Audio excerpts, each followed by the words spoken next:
Break के बाद आपका फिर स्वागत है। हम चर्चा कर रहे हैं पीजीआई की, जिसे शुरू हुए 50 साल पूरे हो चुके हैं। डॉक्टर जिंदल, आप कुछ कहने लगे? भाई ये कहने लगा था कि ये कहना कि इस रीजन में यही एक सेंटर है पेशेंट केयर के लिए, ये भी सच नहीं है। एक तो सेकेंडरी लेवल की बात हम कर रहे हैं कि छोटे छोटे सिविल हॉस्पिटल्स की, लेकिन हमें ये नहीं भूलना चाहिए कि मेडिकल कॉलेजेस भी हैं इस रीजन में। हर स्टेट में मेडिकल कॉलेजेस होते हैं, तो इसलिए ये कोई जरूरी भी नहीं है कि एक शहर से पेशेंट सीधा पीजीआई में ही आए। पटियाला है, लुधियाना है, अमृतसर है, शिमला है, इधर रोहतक है, अंबाला में भी अब हो चुके हैं। तो ये जो सेकेंडरी लेवल इंस्टीट्यूशन है, जो मेडिकल कॉलेजेस हैं, काफी हद तक जो ये स्पेशलिस्ट केयर है वो वहां भी हो सकती है, ताकि हम टर्शियरी केयर हम इसलिए पीजीआई को कहते हैं कि जो वहां भी नहीं हो पाती वो पीजीआई में आनी चाहिए। That would be much better, ठीक है ना। उससे और भी इफेक्टिव स्क्रीनिंग भी हो जाती है, उनको भी एक्सपीरियंस मिलता रहता है। अब क्या होता है हमारे पास, कई बार पेशेंट आता है जम्मू से, या वो छोटा एक्सीडेंट होता है या कोई ब्लीडिंग हो रही है, वो सीधा पीजीआई लेके भागते हैं, चाहे रास्ते में पेशेंट को प्रॉब्लम ज्यादा हो जाए, बिगड़ भी जाती है कई बार। तो हमारी तो यही सलाह रहती है कि जो इमरजेंसी चीजें हैं, जैसे ऐसे है कि जो नियरेस्ट पॉइंट है, जो स्पेशलिस्ट सेंटर, वहां पे पहले हैंडल करिए। और अगर वहां पे इस चीज की वो नहीं है डेवलप्ड, वो डेवलप करनी बड़ी जरूरी है उसको। आई थिंक वो डॉक्टर जिंदल, इसका मतलब इस पे ध्यान देना चाहिए, बड़ा जरूरी। इसका मतलब जो क्रिटिसिज्म रूटीन में पीजीआई का होता है कि वहां पर जो पेशेंट की प्रॉपर केयर नहीं हो पाई, या वहां पर पेशेंट्स को टाइम पर सीट नहीं मिल पाई, जिस कारण काफी सारी कॉम्प्लिकेशंस बढ़ जाती हैं, उसकी बहुत सारी रिस्पॉन्सिबिलिटी आसपास की स्टेट गवर्नमेंट्स की है, जिन्होंने अपने वहां पर सिस्टम, जैसे फॉर एग्जांपल पंजाब की तरफ से जब पेशेंट आते हैं, जो मोहाली का हॉस्पिटल है वो सड़क पे है, लेकिन वहां पर उतना वो नहीं लोड ले पाता। दूसरी तरफ जो 32 सेक्टर का हॉस्पिटल है, उसमें अंबाला की तरफ से जितने पेशेंट्स आते हैं, उन्होंने सब्सटेंशियल वहां पर उसको कम किया है। और हिमाचल की तरफ से जो आते हैं, वहां पर पंचकूला में, पंजौर में ऐसा कोई बंदोबस्त नहीं हो पाया जैसा होना चाहिए था। इसमें कोई संदेह ही नहीं है। देखिए, पिरामिडल स्ट्रक्चर तो होनी ही चाहिए, ताकि जो हर स्पोर्ट्स सर्विसेज जो सेकेंडरी लेवल पे हैं, प्राइमरी लेवल पे हैं, उनकी डेवलपमेंट तो बहुत जरूरी है। वो डॉक्टर जिंदल कह रहे थे ना कि हर स्टेट में मेडिकल कॉलेजेस हैं, जैसे पटियाला से why should a patient come to PGI? Patiala में मेडिकल कॉलेज है, लुधियाना में है, जलंधर में है, अमृतसर में है, शिमला में है, अंबाला, रोहतक, कहीं भी। तो वहां पर जो इनका इलाज वही होना चाहिए। लेकिन कुछ ऐसी बीमारियां होती हैं जहां पर उनका शायद ठीक से समाधान न हो, वही पीजीआई आना चाहिए टर्शियरी केयर के लिए। तो अगर ये शेयर, अगर वो लोड शेयर कर रहे हैं तो काफी फर्क पड़ सकता है, लेकिन ऐसा होता नहीं है। डॉक्टर साहब, आप के पास जो बहुत सारे पेशेंट्स आते हैं, बहुत दूर दूर से आते हैं, मैंने देखा है कि आपकी जो ओपीडी है वो कई बार शाम को 7 बजे तक चलती है। वो जो दूर से पेशेंट्स आते हैं, वो किस लिहाज से यहाँ पर आते हैं? वो अपने आसपास के हॉस्पिटल्स, कैसे, जैसे शिमला में हॉस्पिटल है, अच्छा है, वहां पर मेडिकल कॉलेज है। एक विशेष बात हमें ध्यान रखनी चाहिए कि हमारे देश में डॉक्टर ओरिएंटेड भी सिस्टम है एक, उस डॉक्टर के ऊपर फेथ है, चाहे वो कहीं भी है। This is very important, this is not existing in the western country, पर हमारे देश में ये निश्चित ही निस्संदेह ये बात है कि मान लो भी यूरोलॉजी की बात मैंने करानी है तो डॉक्टर शर्मा के पास जाएं। डॉक्टर शर्मा जहां पे भी हो, या पल्मोनरी मेडिसिन के लिए डॉक्टर जिंदल से इस समय इस इलाके में कोई इससे बड़ा कोई डॉक्टर नहीं है। तो ये पेशेंट की ये भावना भी है, और उस फेथ के लिए वो आता है, चाहे जैसे मर्जी, चाहे शिमला से आना पड़े, चाहे उसके वहां पल्मोनरी मेडिसिन के एक्सपर्ट हैं वहां पे बैठे हुए, परंतु वो चाहेंगे कि मैं डॉक्टर जिंदल की एक बार स्टैंप लगवा लूं, ताकि that gives a faith to the patient. और उससे भी, जैसे मैंने कहा, एक पेशेंट 3-4 अस्पताल में घूम रहे थे, मैंने भी देखा, पीजीआई में चला गया, 16 सेक्टर में भी चला गया, 3 अस्पतालों में घूम के, but then he is looking for a stamp of a person in which he has a faith. और दूसरी बात एक और भी है कि पीजीआई में बहुत सारा जो डायग्नोस्टिक जो फैसिलिटीज वहां पर अवेलेबल हैं, और पब्लिक सेक्टर में होने के कारण काफी सस्ती भी अवेलेबल हैं। डायग्नोस्टिक फैसिलिटीज इस लिहाज से आसपास के एरिया में बहुत कम है, वो भी एक कारण। पीजीआई में जो डायग्नोस्टिक फैसिलिटीज हैं ऑफ द क्वालिटी, वो बाहर प्राइवेट सेक्टर में भी नहीं है।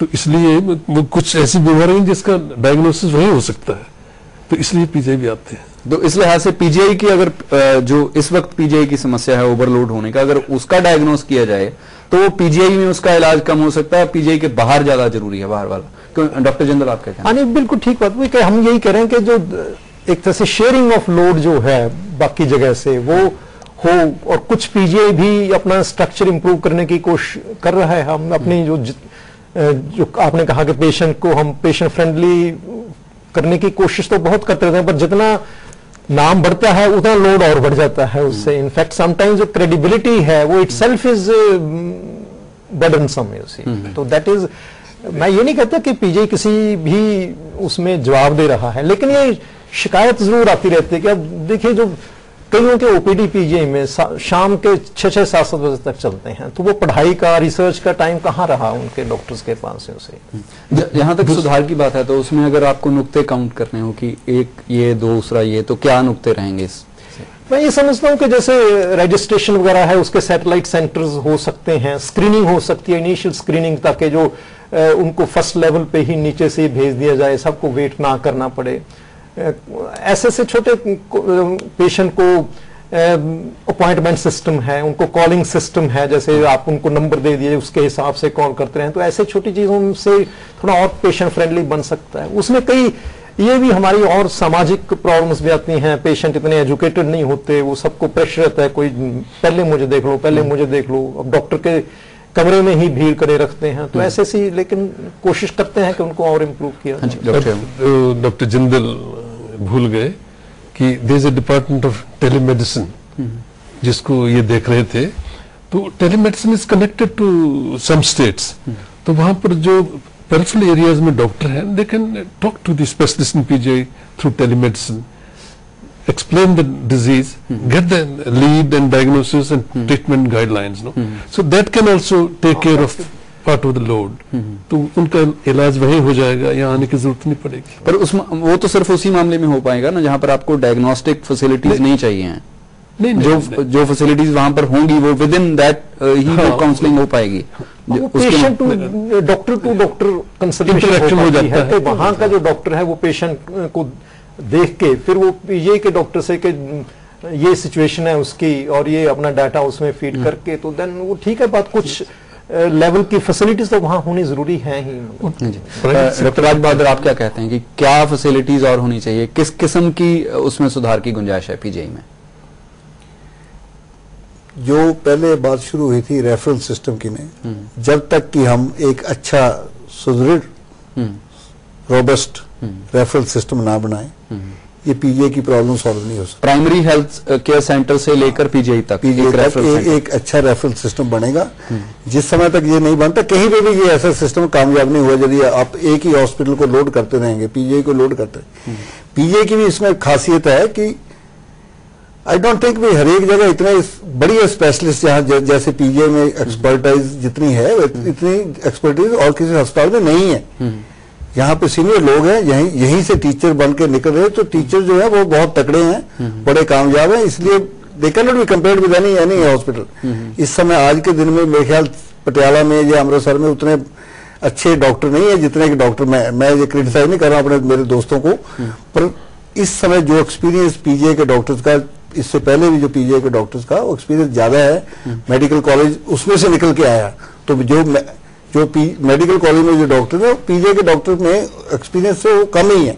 डॉक्टर राज बहादुर, जैसे जो पीजीआई का मैंडेट था उसमें ये था कि आउटरीच जो थी उसमें के लिए, उसमें जो एक्सपर्टाइज थी वो दूसरे हॉस्पिटल्स में भी जानी थी, तो इसका मतलब अगर क्रेडिबिलिटी सिर्फ पीजीआई की हुई है तो पीजीआई उतनी मात्रा में, उतनी गिनती में जो एक्सपर्ट हैं वो आसपास भेजने में नाकामयाब रहा? नहीं, क्यों नहीं कामयाब, सारे कामयाब। मेडिकल कॉलेज जो बन के निकला है उसमें सारी फैकल्टी जो पीजीआई की, वो तो सिर्फ चंडीगढ़ का मेडिकल कॉलेज एक, बाकियों के भी, बाकी सारे देश में जितने भी मेडिकल कॉलेज हैं उसमें यदि आप हेड डिपार्टमेंट देखें पीजीआई से निकले हुए।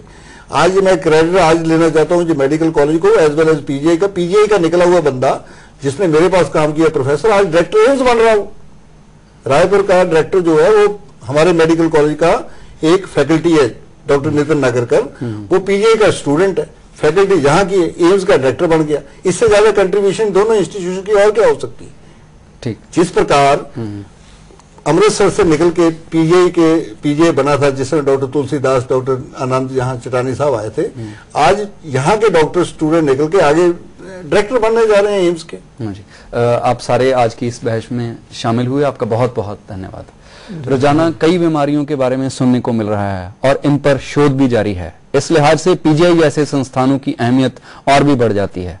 देश के गरीब तबके को बेहतर सेहत सुविधाएं देने के लिए इन संस्थानों को मजबूत किया जाना चाहिए। सेहतमंद आवाम के लिए यह होना बहुत जरूरी है। इसके साथ ही हम आज का प्राइम खत्म करते हैं। नमस्कार, सत श्री अकाल, खुदा हाफिज।